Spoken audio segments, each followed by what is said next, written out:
അവനാത്മാവെ അഗ്നിനാളമായി അഭിഷേകാഗ്നിയായി എഴുന്നള്ളുക. വരിക, വാഴുക. ആത്മാവിൻ മാധുര്യമേ, വെളിവിൻ കതിരേ,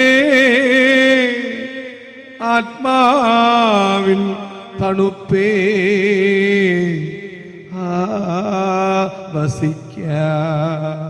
ഈശോയിൽ അനുഗ്രഹീതരായ മക്കളെ, യെശയ്യാ 45:7 ഞാൻ പ്രകാശമുണ്ടാക്കി അന്ധകാരം സൃഷ്ടിച്ചു, ഞാൻ സുഖദുഃഖങ്ങൾ നൽകുന്നു, ഇതെല്ലാം ചെയ്ത കർത്താവ് ഞാൻ തന്നെ.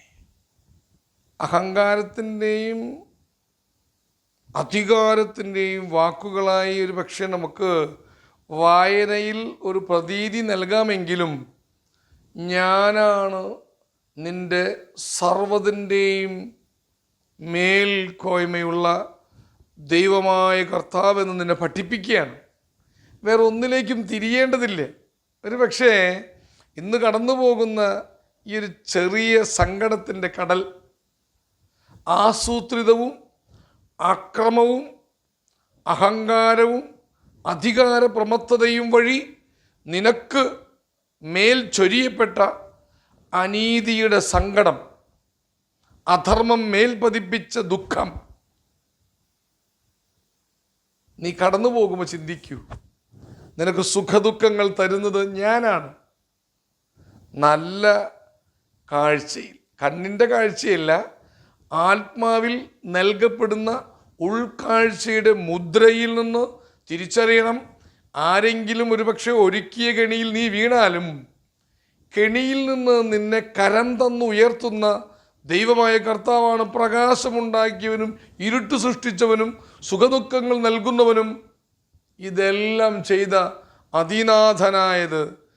നാഥനായ കർത്താവ് ഞാനാണ്. ഏതെങ്കിലും ഊച്ചാളി മനുഷ്യർ അകലങ്ങളിലിരുന്ന് ഒരു കുഞ്ഞിക്കല്ലെറിഞ്ഞ് നിന്നെ വീഴ്ത്താമെന്ന് കരുതിയാൽ അത് സ്വപ്നം പോലെ പൊലിഞ്ഞു പോകും. ദൈവത്തിൻ്റെ കരവേലയുടെ പദ്ധതിയിൽ നീ കടന്നു പോവുക. സുഖദുഃഖങ്ങൾ പലതും നിന്നെ തൊട്ടുതലോടും. വെയിലും കാറ്റും മഴയും മഞ്ഞും പോലെ എല്ലാം വരും. അതൊന്നും ഈ നമ്മൾ ശരീരത്തെ തോണ്ടുന്ന, ശരീരത്തെ കൊല്ലുന്ന ആരെയും ഭയപ്പെടരുത്. ഭയപ്പെടേണ്ടത് ആത്മാവിനെ കൊല്ലുകയും നിത്യ നരകാഗ്നിയിലേക്ക് എറിയുവാൻ കഴിവുള്ളവനെ മാത്രം ഭയപ്പെടുക. അധികാരത്തിൻ്റെ ചെങ്കോലും വടിയും ഒക്കെയായി പ്രത്യക്ഷപ്പെടുന്ന ഒന്നിനെയും മുമ്പിൽ, പുല്ലിനേക്കാളും താഴെ കിടക്കുന്ന ഒന്നിനെയും ഭയപ്പെടരുത്. ഭയപ്പെടേണ്ടത് ദൈവമായ കർത്താവിനെ. സ്ഥാനമാനങ്ങളോ ഈ ജഡലോകത്തിൻ്റെ ഇത്തിരി കട്ട് ഫ്രൂട്ട്സോ ഡ്രൈ ഫ്രൂട്ട്സോ ഒന്നല്ല ലക്ഷ്യം. ലക്ഷ്യം ആത്മാവിൻ്റെ രക്ഷയാണ്. അതുകൊണ്ട് ആത്മാവിൽ ശക്തി ചെലുത്താൻ, പ്രഭവമാർന്ന അധികാരം പ്രയോഗിക്കാൻ കഴിവുള്ള ദൈവം നിനക്കായി വിളമ്പുന്നതാണിത് എന്ന് കരുതിക്കൊള്ളുക. എന്നിട്ട് ശക്തിയോടെ നിലകൊള്ളുക, സ്ഥിരോത്സാഹത്തോടെ ജീവിക്കുക, പ്രത്യാശയോടെ ആശ്വാസത്തോടെ മുന്നേറുക. ഹല്ലേലൂയ, ആവേ മരിയ, ആമേൻ.